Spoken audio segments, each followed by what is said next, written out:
We can start out with the uphill here. Pedaling uphill. It's how James O'Neill likes to start each and every day. But what does this do for you right here? It keeps me in shape and it keeps my head clear. It was with an uphill battle that O'Neill started the biggest job of his career.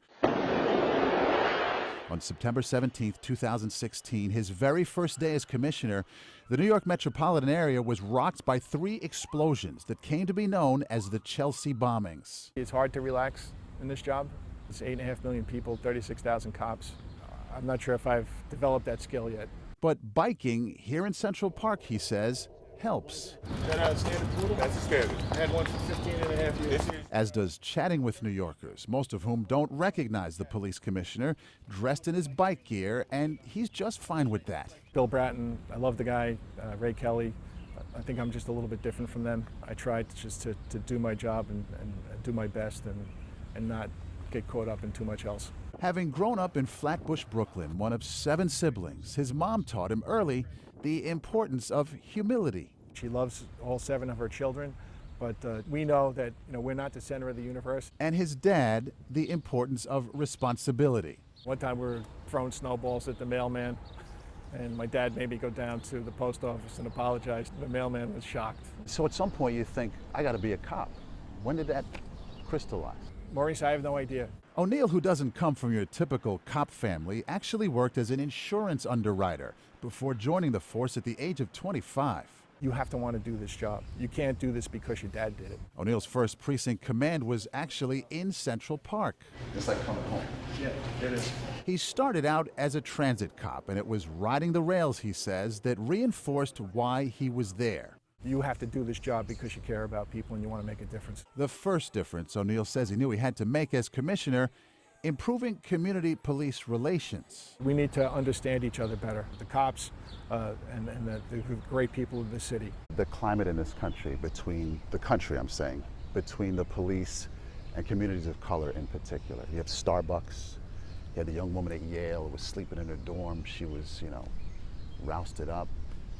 We see videos every week of people having these interactions that are horrible.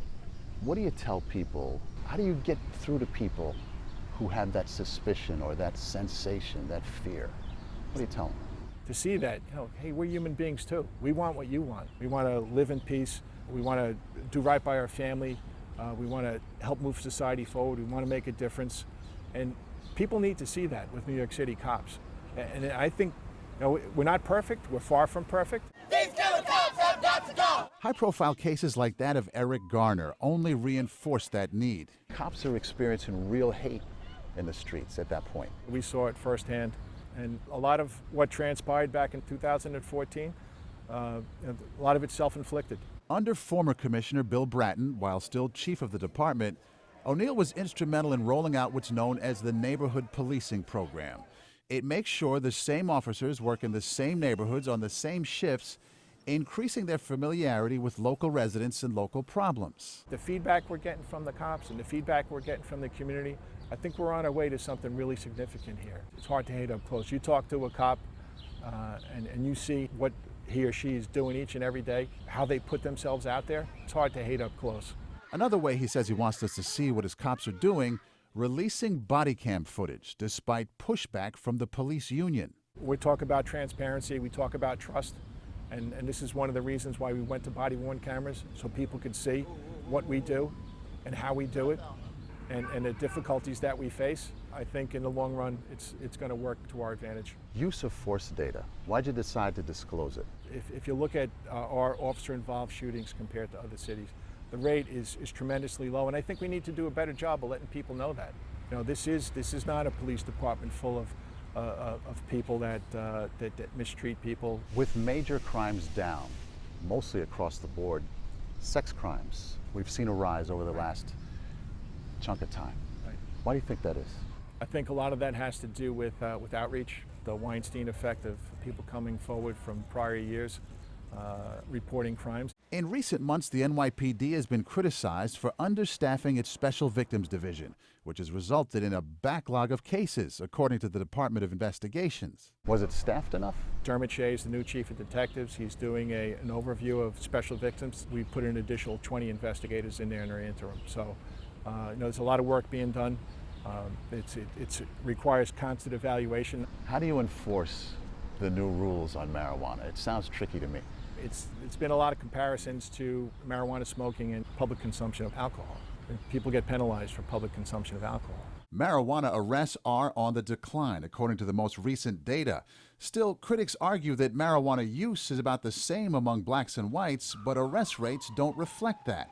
Now the city is in the process of reviewing the new policy for 30 days. The current argument is people of color getting arrested for something white folks do, out of whack. I acknowledge that, and there is a disparity, and this is part of the 30-day process of why that is. Not sure how it's going to look at the end of the process. There's got to be a balance here. There's got to be a balance between people's quality of life, individual choices, public safety, and what people want to do. Have you ever tried it? Like I said, I'm not going to talk about my personal life. This was just a couple of questions You're a single man? Are you dating? the highly private commissioner wanted no part of. So it's work, home, work. Yeah, mostly. Mostly. And then I ride motorcycles too. O'Neill is also the father of two grown sons, one of whom is in video production, the other a high school teacher in New Jersey. Can you tell parents that their kids are safe in New York City schools? Can you say that? Yeah, I can say that. O'Neill says 5,300 school safety agents give him this confidence, but he acknowledges the potential is always there. What keeps you up at night? Is that one of the items? One of the topics? Yeah, I think any sort of active shooter is something that does keep me up at night. When you leave this job, what do you want people to say about the job you did? I don't expect to be patted on the back and have a big parade when I leave. That's not what I expect. But I would hope that people riding the subway late at night, people walking down the street, people walking through Central Park, this park is so beautiful, feel safer when I leave than when I started.